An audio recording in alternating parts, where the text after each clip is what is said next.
इस कार्यक्रम के प्रायोजक है बचपन play school Rajapara colony Sarsiwa, सह प्रायोजक सोना beauty parlour Bhadgaon road Sarsiwa. नमस्कार, बहुत स्वागत है ACN 24 न्यूज में। मैं हूं आपके साथ हेमंत। चलिए गौर करते हैं खबरों पर।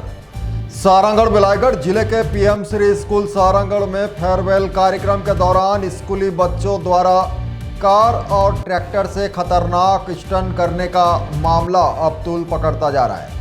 ACN 24 में खबर प्रकाशित होने के बाद प्रशासन हरकत में आया है। जिला शिक्षा अधिकारी ने PM श्री स्कूल के प्राचार्य को कारण बताओ नोटिस जारी कर जवाब मांगा है। आपको बता दें कि हाल ही में PM श्री स्कूल सारंगढ़ में आयोजित फेयरवेल कार्यक्रम का एक वीडियो सोशल मीडिया पर तेजी से वायरल हुआ था। वीडियो में नाबालिग छात्र कार और ट्रैक्टर से खतरनाक स्टंट करते नजर आ रहे थे।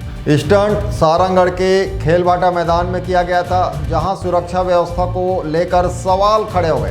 मामले को प्रमुखता से ACN 24 में दिखाए जाने के बाद शिक्षा विभाग ने संज्ञान लिया। जिला शिक्षा अधिकारी ने इसे गंभीर लापरवाही मानते हुए स्कूल प्राचार्य को कारण बताओ नोटिस जारी किया है और निर्धारित समय सीमा में स्पष्टीकरण प्रस्तुत करने के निर्देश दिए हैं। Bureau report ACN 24।